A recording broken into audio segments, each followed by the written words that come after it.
हिंदी साहित्य संपूर्ण घटना चक्र क्विक रिवीजन विद आरती शर्मा। दोस्तों, आपको मेरा चैनल पसंद आए तो इसे शेयर करें, लाइक करें, सब्सक्राइब करें।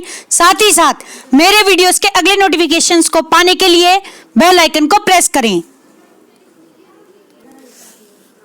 दोस्तों, आज हम करेंगे घटना चक्र का पार्ट 215, जिसमें हम देखेंगे अपना व्याकरण संबंधी नया विषय विराम चिन्ह।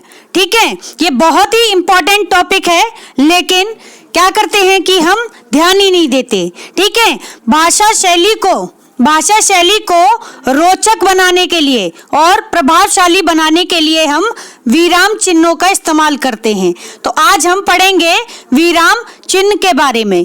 ठीक है, ध्यान दे दोस्तों, गौर करेंगे। विराम चिन्ह, ठीक है, ये बहुत ही इंपॉर्टेंट टॉपिक है। आजकल जो प्रश्न पूछे जा रहे हैं सभी एग्जाम्स में एक ना एक प्रश्न इस टॉपिक से आपको जरूर मिलेगा। ठीक है, हम खुद भी इतना कुछ लिखते हैं, इतना कुछ पढ़ते हैं, लेकिन कभी भी हम विराम चिन्हों पर यानी पंक्चुएशन मार्क्स पर कभी भी ध्यान नहीं देते, जबकि ये हमारी भाषा का, ठीक है, और हमसे जुड़ा हुआ सबसे ही इंपॉर्टेंट टॉपिक है दोस्तों। तो मैं ये कहूंगी कि जब भी आप व्याकरण पढ़ें तो सबसे पहला टॉपिक जो आपका होना चाहिए वो विराम चिन्ह का होना चाहिए। इससे क्या होगा कि जब आपको इसकी जानकारी हो जाएगी, आप त्रुटि दोषों से बचेंगे और भाषा का सही प्रयोग करना सीखेंगे। ठीक है, तो ध्यान दे दोस्तों, विराम चिन्ह गौर करें। इसका अर्थ होता है दोस्तों विराम चिन्ह, विराम का ठहराव या रुकाव। क्या? ठहराव या रुकाव। अब हम ठहरते और रुकते कहाँ हैं? ध्यान से सुने, ठहरते या रुकते कहाँ हैं? तो दोस्तों, या तो भाषा के बोलने पर, ध्यान से सुने, भाषा के बोलने पर, या फिर किसी भाषा को लिखने पर। ठीक है, लिखने पर।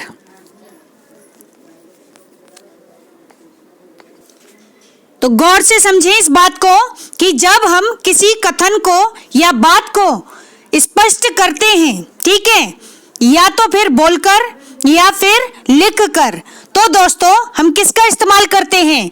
विराम चिन्हों का इस्तेमाल करते हैं। किस लिए करते हैं? उस भाषा को प्रभावशाली बनाने के लिए, अपने कथन को प्रभावशाली बनाने के लिए, अपने कथन को स्पष्ट करने के लिए। ठीक है, इसीलिए जब हम अपनी बात को या कथन को कहते समय बीच बीच में थोड़ा सा रुकते हैं, ठीक है, थोड़ा रुकते हैं या फिर थोड़ा ज्यादा किसी शब्द को बल देकर बोलते हैं, तो ये सब क्या है? विराम चिन्ह है। ठीक है, तो बस इतना ध्यान रखें कि भाषा को सुस्पष्ट बनाने, ठीक है, सुस्पष्ट बनाने और त्रुटि दोषों से मुक्त करने के लिए हम विराम चिन्हों का प्रयोग करते हैं। ठीक, तो ध्यान दे दोस्तों। और ये एक तो हम बोलने में करते हैं, बोलने में तो हम इतनी ज्यादा गलतियां करते हैं कि हम ध्यान भी नहीं देते कि हम सही शब्द का इस्तेमाल कर भी रहे हैं या नहीं। ठीक है, लेकिन लिखने में बात आए तो दोस्तों, बोलने में तो एक बार को बातें चल जाती हैं, लेकिन जब आप लिखने बैठते हैं तो आपका एक एक शब्द कैसा होना चाहिए? पहली बात, सार्थक होना चाहिए, सुस्पष्ट होना चाहिए और त्रुटियों से मुक्त होना चाहिए। दोस्तों, आपकी भाषा आपकी पर्सनैलिटी का, ठीक है, सबसे महत्वपूर्ण भाग है। आपकी पर्सनैलिटी आपकी भाषा से ही सबसे पहले झलकती है। तो ध्यान रखें, जितनी प्रभावशाली आपकी भाषा होगी उतनी जबरदस्त आपकी पर्सनैलिटी होगी। ठीक, तो चलिए पढ़ते हैं विराम चिन्हों के बारे में। मैं क्वेश्चन कराऊंगी, लेकिन पहले मुझे जरूरी लगा कि मुझे आपको एक बार डिटेल में इसके बारे में, इस विषय के बारे में बता देना जरूरी है। तो दोस्तों, प्रश्न बहुत ज्यादा नहीं है इस विषय के संबंध में, लेकिन आपको चीजें पता होनी चाहिए। तो ध्यान दे दोस्तों, अब मैं एक एक करके आपके सामने सभी चिन्हों के बारे में बात करूंगी। तो सबसे पहला चिन्ह है दोस्तों, ध्यान रखें, कौन सा? अल्प विराम। कौन सा? अल्प विराम चिन्ह। ठीक है, अल्प विराम चिन्ह, इसको इंग्लिश में कहते हैं दोस्तों कोमा। क्या कहते हैं? कोमा। ठीक है, इसका चिन्ह क्या होता है? ये ध्यान से देखिए, कोमा। ध्यान रखें, जब भी हम इसे लिखते हैं तो ये शब्द के बिल्कुल पहले शब्द लिखा जाएगा और बाद में आएगा कोमा। ठीक, एकदम साथ में आएगा, बीच में कोई स्पेस नहीं होगा। ठीक, जब आप कोमा लगा देंगे उसके बाद में स्पेस आता है। ठीक, तो ये कुछ बात है आपको ध्यान रखनी है। कहीं कहीं होता है कि हम साथ में ही कोमा लगा देते हैं, फिर अगला सेंटेंस या अगला वर्ड जो हम लिखते हैं बिल्कुल इसके साथ चिपका देते हैं, वो गलत है। हमें कोमा के बाद में हमें स्पेस रखना है दोस्तों। ठीक है, तो ये बहुत जरूरी बात है और बहुत ही डीप बातें बता रही हूं आपको। ठीक है, तो ध्यान से सुनेंगे। ठीक, तो अल्प विराम यानी कोमा। ठीक, कोमा का इस्तेमाल हम कहाँ करते हैं? तो गौर करेंगे दोस्तों, कम समय, कोमा कब हम इस्तेमाल करते हैं? जब हम अपनी बात को बहुत ही कम समय के लिए कहते समय बीच में रुकते हैं। ठीक है, उस समय अल्प विराम यानी कोमा का इस्तेमाल होता है। ठीक, ध्यान रखेंगे, जैसे लेकिन, किंतु, परंतु, अतः, इसीलिए, क्योंकि, ये कुछ ऐसे शब्द हैं जिनके बाद में हम कोमा लगाते हैं। इनके बाद कोमा आएगा ही आएगा। तो ध्यान रखेंगे, अब से आप अगर अपनी भाषा में लेकिन, किंतु, परंतु, अतः, इसीलिए, क्योंकि जैसे अगर अव्ययों का इस्तेमाल कर रहे हैं तो दोस्तों ध्यान रखें कि उनके साथ में कोमा जरूर आएगा। ठीक है, हमारा अगला विराम चिन्ह है दोस्तों, ध्यान दें, अर्ध विराम। कौन सा? अर्ध विराम। लिखते जाएं, चाहे तो नोट्स बना लें। ठीक, या फिर सुन लें, अच्छे से पहले सुन लें उसके बाद ही नोट्स बनाएं। ठीक, तो अर्ध विराम, अर्ध विराम को हम इंग्लिश में कहते हैं दोस्तों सेमी कोलन। ठीक है, सेमी कोलन।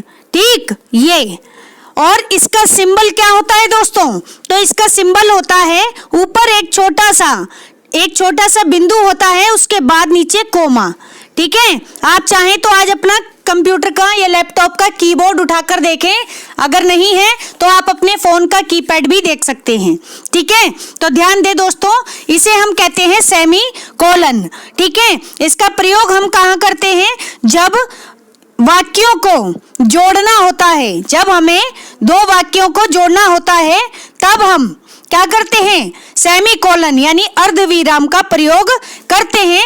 और इनके प्रयोग के समय जब भी हम किसी कथन को कहते हैं तो पहला वाक्य दूसरे से जुड़ा होता है और इसका इस्तेमाल करते समय हमें अल्प विराम की अपेक्षा ज्यादा समय लगता है। ठीक है, अल्प विराम में हम थोड़े समय के लिए रुकते हैं, यानी कोमा में हम जब कोमा का प्रयोग करते हैं तो थोड़े समय के लिए रुकते हैं, लेकिन उसकी तुलना में अगर हम सेमी कोलन यानी अर्धविराम का प्रयोग करते हैं तो हम थोड़े ज्यादा समय के लिए रुकते हैं। ठीक, ध्यान रखेंगे।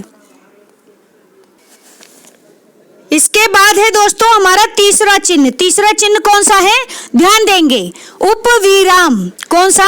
उपविराम। ठीक है, इसको इंग्लिश में क्या कहते हैं? इंग्लिश में इसे कहते हैं दोस्तों कॉलन। क्या कहते हैं? कॉलन। ठीक है, इसका सिंबल है ये दो डॉट्स, ऊपर नीचे दो डॉट्स। ठीक है, इसे कहते हैं सेमी कोलन। तो ध्यान रखें, जब हमें किसी पुस्तक के या किसी निबंध के शीर्षक के यानी टाइटल के बारे में हम जब बताते हैं दोस्तों, ठीक है, तो हम कोलन का इस्तेमाल करते हैं यानी उपविराम का इस्तेमाल करते हैं। तो ध्यान रखेंगे दोस्तों, गौर करेंगे। अगला विराम चिन्ह है हमारा फोर्थ। कौन सा? पूर्ण विराम। पूर्ण विराम। पूर्ण विराम से क्या अभिप्राय है?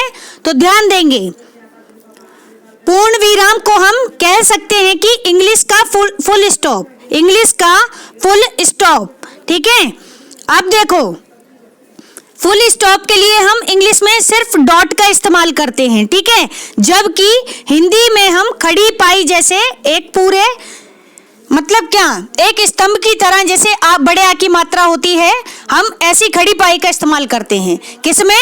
पूर्ण विराम में। और ध्यान रखेंगे दोस्तों, जब भी आपका वाक्य खत्म होगा तो कोई स्पेस नहीं आएगा और आपका पूर्ण विराम लगेगा। पूर्ण विराम खत्म होने के बाद आप स्पेस लगाएंगे, तब दूसरा वाक्य आप इस्तेमाल करेंगे। ठीक, तो ये बहुत ही छोटी छोटी बातें हैं जो आपको ध्यान रखनी है। ठीक है, और पूर्ण विराम हम कब इस्तेमाल करते हैं? तो दोस्तों, वाक्य पूर्ति का सूचक शब्द, वाक्य पूर्ति का सूचक चिन्ह है क्या? पूर्ण विराम, यानी इससे हमें पता चलता है कि हमारा वाक्य पूरा हो गया। ठीक है, अब हम दूसरा वाक्य शुरू कर सकते हैं। ठीक है दोस्तों, हमारा अगला चिन्ह है, ध्यान दें, अगला चिन्ह है विस्मयादि बोधक चिन्ह। कौन सा? विस्मयादि बोधक चिन्ह। विस्मयादि बोधक चिन्ह, शब्दों पर ध्यान दें दोस्तों। ठीक है, विस्मय का क्या अर्थ होता है? तो विस्मय का अर्थ होता है आश्चर्य। ठीक है, आश्चर्य, यानी कि जब भी हम चौंकने या आश्चर्य की बात करते हैं तो वहां पे विस्मय व्यक्त होता है। ठीक है, तो इसको हम इंग्लिश में कहते हैं दोस्तों एक्सक्लामेशन पॉइंट। क्या कहते हैं? ध्यान से, सी आएगा, एक्सक्लामेशन पॉइंट। ठीक है, एक्सक्लामेशन पॉइंट। अब ध्यान से सुने, एक्सक्लामेशन पॉइंट क्या होता है? तो इसका चिन्ह हिंदी और अंग्रेजी में एक जैसा होता है। कैसा? खड़ी पाई के नीचे एक बिंदु लग जाएगा। ठीक है, जहां कहीं भी आप बात करते हैं, जैसे मान लीजिए आपका दोस्त अचानक से आपके घर आ जाए, तो आप कहते हैं ओह आप कैसे आ गए? ठीक है, ओह आपने तो सरप्राइज दे दिया, या फिर अरे तुम आ गए। तो आप जब अरे, ठीक है, ऐसे शब्दों का अरे, ओ, ठीक है, ध्यान से सुने, वाह, ठीक है, हाय, उफ, ऐसे शब्दों का बाप रे, जी, क्या, ठीक है, अचानक से ऐसे शब्दों का अगर इस्तेमाल करें अपने वाक्य में तो समझ लीजिए वहां पर उन शब्दों के साथ में विस्मयादि बोधक चिन्ह का प्रयोग होगा। ठीक है, और इसे अंग्रेजी में कहते हैं एक्सक्लामेशन पॉइंट। ठीक है, ध्यान रखेंगे दोस्तों। और हर्ष, विषाद, आश्चर्य, विस्मय, भय, घृणा, करुणा आदि भावों को व्यक्त करने के लिए हम ऐसे शब्दों का यानी विस्मयादि बोधक चिन्हों का प्रयोग करते हैं। यानी जब हमें खुशी होगी, दुख होगा, ऐसी भावनाएं होंगी जब। ठीक है, अब देखते हैं अगला चिन्ह। अगला चिन्ह है दोस्तों, ध्यान देना, प्रश्न चिन्ह। छठा चिन्ह हमारा कौन सा है? प्रश्न चिन्ह। ठीक है, आपने देखा होगा दोस्तों, जब आप निकलते हैं कहीं सड़क पर, जैसे कि मान लीजिए किसी की वस्तु खो गई है, ठीक है, या फिर किसी का पता लगाना है, तो वहां पर प्रश्न चिन्ह लगा होता है। प्रश्न चिन्ह, ठीक है, यानी कि किसी का प्रश्न किया गया होता है किसी भी बात का। तो प्रश्न चिन्ह को हम अंग्रेजी में कहते हैं दोस्तों क्या? Question mark. अंग्रेजी में क्या कहते हैं? Question mark. ध्यान से सुनेंगे, क्वेश्चन मार्क। इसका अंग्रेजी और हिंदी में दोनों में एक ही सिंबल है। जहां कहीं भी प्रश्न चिन्ह लग जाए यानी कि क्वेश्चन मार्क लग जाए तो समझ लीजिए वहां पर आपसे सवाल, ठीक है, किसी सवाल के संबंध में आपसे क्या है? जवाब की मांग की जा रही है। जवाब की मांग की जा रही है। प्रश्न चिन्ह से पता चलता है कि आप किसी से सवाल कर रहे हैं और वह आपका उत्तरदायी होगा, यानी कि आपको जवाबदेही होगी उसकी, वह जवाब देगा आपको। ठीक है, तो क्वेश्चन मार्क। और ये भी वाक्य के अंत में लगता है दोस्तों। ठीक है, पूर्ण विराम हम उत्तर में इस्तेमाल करते हैं और प्रश्न चिन्ह हम प्रश्न पूछने में इस्तेमाल करते हैं। ठीक है, तो जब भी किसी प्रश्न का उत्तर देना होगा तो पूर्ण विराम का इस्तेमाल करेंगे। ठीक, और प्रश्न अगर पूछा जाएगा तो प्रश्न चिन्ह का इस्तेमाल करेंगे। ठीक है, ये कुछ बातें हैं, बहुत ही ध्यान से सुनेंगे आप। ठीक, अगला है दोस्तों, ध्यान दें, सातवां चिन्ह। कौन सा? निर्देशक चिन्ह। निर्देशक चिन्ह, ठीक है, निर्देशक चिन्ह यानी कि जहां पर निर्देश देने हो, यानी कि बताना हो कई लोगों के बारे में या कई समूह, यानी किसी समूह को बताना हो तो हम क्या करते हैं? हम निर्देशक चिन्ह का इस्तेमाल करते हैं।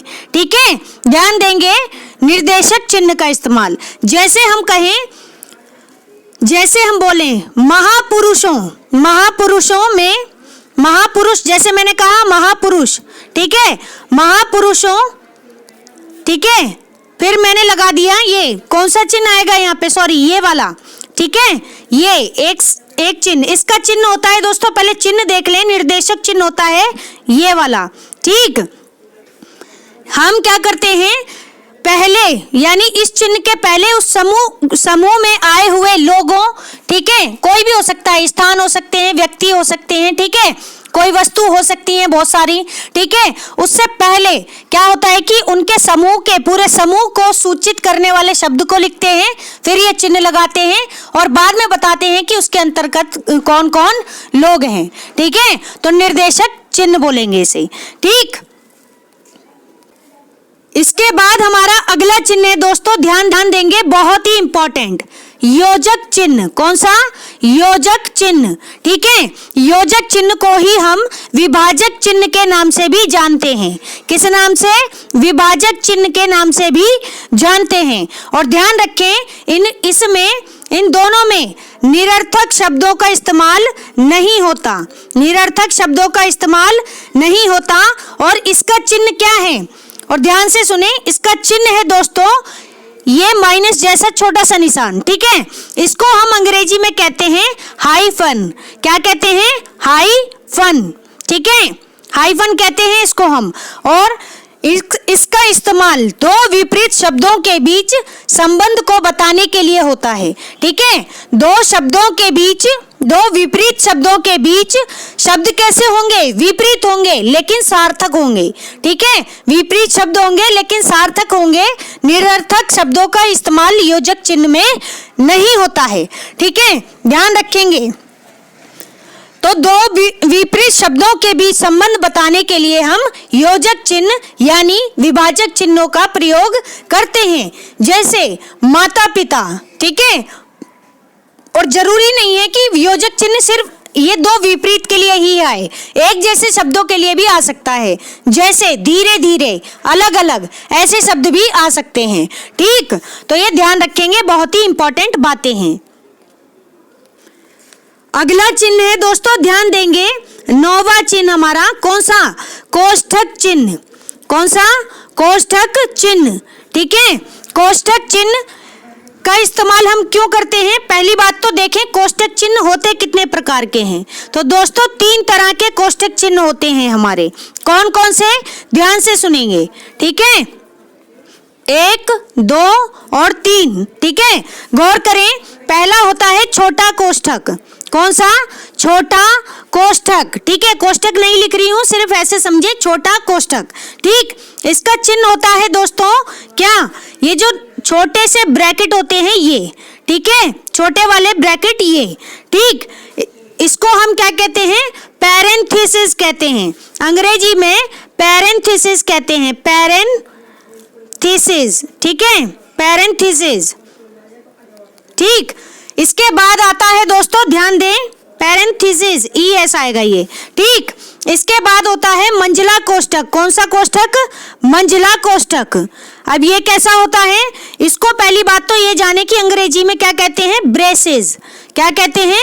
ब्रेसेस। ठीक है, और ये कौन सा होता है दोस्तों? तो ध्यान देंगे, ऊपर देखें यहाँ पर स्क्रीन पर।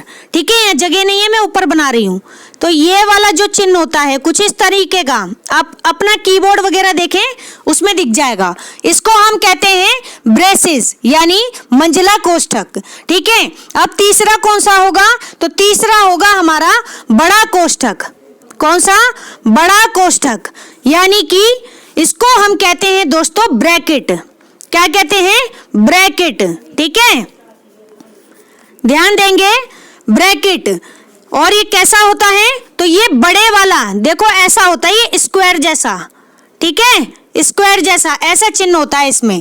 ठीक है, ये ब्रैकेट होते हैं। तो ध्यान दें कि जिसे आप हर किसी को क्या करते हैं कि ब्रैकेट ब्रैकेट ही कह देते हैं, लेकिन दोस्तों तीनों ही बातें अलग हैं। ठीक, अब ध्यान दें, कोष्ठक चिन्ह यानी कि किसी चीज को हम यानी किसी अवस्था को जब हम स्पष्ट करते हैं तो दोस्तों हम कोष्ठक चिन्ह का इस्तेमाल करते हैं। जैसे मान लीजिए एक शब्द मैं बोलूं जिजीविषा, जिजीविषा, अगर जिजीविषा लिखूं और फिर इसको मैं बड़े कोष्ठक में डालूं, यानी कि बड़ा कोष्ठक यानी ब्रैकेट का इस्तेमाल करूं और लिखूं इसका अर्थ जीने की इच्छा, यानी कि पहले मैंने शब्द बता दिया और उस शब्द को मैंने थोड़ा डिटेल में बता दिया, किसमें, अर्थ स्पष्ट करने के लिए ब्रैकेट में बता दिया। ठीक है, तो कोष्ठक चिन्हों का प्रयोग हम अवस्थाओं को स्पष्ट करने के लिए करते हैं। कोष्ठक चिन्ह 3 तरह के होते हैं। छोटा कोष्ठक जिसे हम पैरेंथेसिस कहते हैं, फिर मंझला कोष्ठक जिसे हम ब्रेसिस कहते हैं, फिर बड़ा कोष्ठक जिसे हम ब्रैकेट कहते हैं। तो दोस्तों ये कुछ बातें हैं, इंपॉर्टेंट बातें, आप ध्यान रखेंगे। ठीक है, अब हम देखेंगे अपना अगला विराम चिन्ह। गौर करेंगे दोस्तों, गौर करेंगे दोस्तों, हमारा अगला चिन्ह है अवतरण चिन्ह। कौन सा? तो दोस्तों ध्यान दें, 10वां हमारा चिन्ह है अवतरण चिन्ह। ठीक है, अवतरण चिन्ह। ठीक है, अवतरण चिन्ह को हम क्या कहते हैं? उद्धरण चिन्ह भी कहते हैं, उद्धरण चिन्ह भी कहते हैं। ठीक है, और अंग्रेजी में इसे दोस्तों कोटेशन मार्क भी कहते हैं। क्या कहते हैं? कोटेशन मार्क भी कहते हैं। ठीक है, कोटेशन मार्क। अब देखें इसका सिंबल क्या होता है दोस्तों, तो इन तीनों को एक ही कहते हैं। ठीक है, एक ही बातें हैं ये, और इनका सिंबल होता है दोस्तों, ध्यान दें, पहली बात ये सिंगल भी हो सकते हैं, ये डबल भी हो सकते हैं। ठीक है, सिंगल भी हो सकते हैं, डबल भी हो सकते हैं। सिंगल कैसे होंगे? देखो ऊपर से पहले नीचे की ओर बनेगा, ठीक है, फिर नीचे से ऊपर की ओर एक बनेगा। ठीक है, ये ओपनिंग का सिंबल होगा पहला वाला, और ये सेकंड वाला क्लोजिंग का। इसे हम इन्वर्टेड कोमा भी कहते हैं। ठीक है, ध्यान रखें, इन्वर्टेड कोमा। वहीं अगर हम डबल कोटेशन मार्क की बात करें तो दोस्तों सेम इसी तरीके से बनता है, लेकिन ये कैसे हो जाते हैं? डबल हो जाते हैं। कैसे? डबल, जैसे कि ध्यान से देखें। ठीक है, नीचे की तरफ 2, फिर ये ऊपर की तरफ 2। ठीक है, ऐसे। आज एक बार दोस्तों समय निकाल करके वीडियो देखने के बाद आप कीबोर्ड जरूर देख लें। ठीक है, परमानेंट चीजें सेट हो जाएंगी आपके दिमाग में। ठीक है, तो ध्यान दें इसका इस्तेमाल हम क्यों करते हैं। तो हमने देखा सिंगल इन्वर्टेड कोमा और हमने देखा डबल इन्वर्टेड कोमा। इनको क्या कहते हैं? इन्हें कहते हैं अवतरण चिन्ह, उद्धरण चिन्ह या फिर कोटेशन मार्क। ठीक है, अब ध्यान से सुने, जब हम किसी कथन को, किसी भी व्यक्ति के, महत्वपूर्ण व्यक्ति के कथन को ज्यों का त्यों लिखने का प्रयास करते हैं, ठीक है, तो हम किसका इस्तेमाल करते हैं? ज्यों का त्यों, मतलब जैसा उन्होंने कहा वैसा ही। जब हम जैसा उन्होंने कहा है, मानो किसी व्यक्ति ने कोई बात कही और उसी बात को हम बिल्कुल उसी ढंग से व्यक्त करें जैसी उन्होंने कही है, तो उसे हम कहेंगे क्या? Quotation mark. ठीक है, यानी कि हम बोलते भी हैं कि कोट किया जाए। कोट मीन्स कि हाईलाइट किया जाए। ठीक है, जैसा कहा जा रहा है वैसा ही कहा जाए। तो जैसा होता है वैसा ही हम एज इट इज वाक्य इस्तेमाल करते हैं। ठीक है, या कोई कथन वैसा ही इस्तेमाल करते हैं। ठीक है, तो ध्यान रखेंगे दोस्तों, अब से जब भी आप किताबें पढ़ें, मेरी सलाह से आप चिन्हों को जरूर ध्यान में देखें। दोस्तों जब तक आप अपने ऊपर प्रैक्टिकल नहीं करेंगे, आप अपने डेली रूटीन में विराम चिन्हों का इस्तेमाल नहीं करेंगे, तो आपको इसमें मास्टरी नहीं मिलेगी।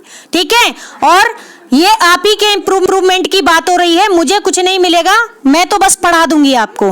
ठीक है, लेकिन ये पढ़ाया क्यों जा रहा है? तो दोस्तों इसका सबसे बड़ा रीजन ये है कि आपकी भाषा में सुधार हो। ठीक है, ध्यान रखें, कोई भी चीज आपको यूं फालतू में नहीं पढ़ाई जा रही। ठीक है, हर चीज का एक मोटिव होता है। ठीक, तो ध्यान रखेंगे दोस्तों। गौर करेंगे दोस्तों, अगला विराम चिन्ह क्या है? पुनरुक्ति सूचक चिन्ह। पुनरुक्ति, ध्यान से सुने, पुनरुक्ति सूचक चिन्ह। ठीक है, पुनरुक्ति सूचक चिन्ह, यानी कि जब हम किसी बात की रिपीटेशन के लिए, जब कोई मान लो कोई बात है अब वह रिपीट ना हो, रिपीटेशन के लिए, ठीक है, रिपीटेशन से बचने के लिए हम किसका इस्तेमाल करते हैं? पुनरुक्ति सूचक शब्द का इस्तेमाल करते हैं। आपने ध्यान दिया होगा जब आप अपनी कॉपियों में लिखते हैं, मान लो एक जैसी जो पंक्तियां होती हैं आप उसको एक बार लिखते हैं और फिर उन पंक्तियों के नीचे आप क्या लगाते हैं? पुनरुक्ति सूचक चिन्हों को लगाते हैं, जैसे ये वाला चिन्ह, ठीक है। पुनरुक्ति सूचक चिन्ह क्या होता है? ये, ठीक है। आप इस तरह से कई बार पंक्तियों में लिखते चले जाते हैं, ठीक है। ये ऐसा, ये चिन्ह पुनरुक्ति सूचक चिन्ह होता है, ठीक है। तो ध्यान रखेंगे। देखते हैं अगला चिन्ह। अगला चिन्ह है दोस्तों 12वां, ध्यान दें, कौन सा? विवरण चिन्ह। विवरण, विवरण क्या होता है? स्टेटमेंट, ठीक है, स्टेटमेंट, ध्यान देंगे, स्टेटमेंट, ठीक है। जब भी कभी हम, ठीक है, किसी बात को या किसी कथन को या किसी अनुच्छेद को, ठीक है, ध्यान से सुने, सविस्तार वर्णित करते हैं यानी विस्तार सहित बताते हैं, तो हम उस वहां पर किसका इस्तेमाल करते हैं? विवरण चिन्हों का इस्तेमाल करते हैं दोस्तों। और विवरण चिन्ह कौन सा होता है? तो ऊपर देखेंगे दोस्तों 2 डॉट्स लगे होते हैं और उनके बीच में एक हाइफन जैसा छोटा सा होता है, ठीक है, सिंबल, यानी कि उसे हम क्या कहते हैं? विवरण चिन्ह कहते हैं, विवरण चिन्ह, ठीक है। सविस्तार वर्णन के लिए हम इसका इस्तेमाल करते हैं। अगला चिन्ह है दोस्तों, गौर करेंगे, हमारा कौन सा चिन्ह है? तो ध्यान दें, लाघव चिन्ह। कौन सा? लाघव चिन्ह, ठीक है, लाघव चिन्ह। अब ये क्या होता है? तो दोस्तों लाघव चिन्ह होता है हमारा, ध्यान दें, इसको हम एब्रीविएशन कहते हैं। क्या कहते हैं? एब्रीविएशन, ठीक है, एब्रीविएशन। स्पेलिंग देख लेना एक बार, ठीक है। अंग्रेजी थोड़ी सी कमजोर है मेरी, हिंदी पर थोड़ी ज्यादा कमांड अच्छी है, ठीक है। एब्रीविएशन, ठीक। लाघव चिन्ह को हम क्या कहते हैं?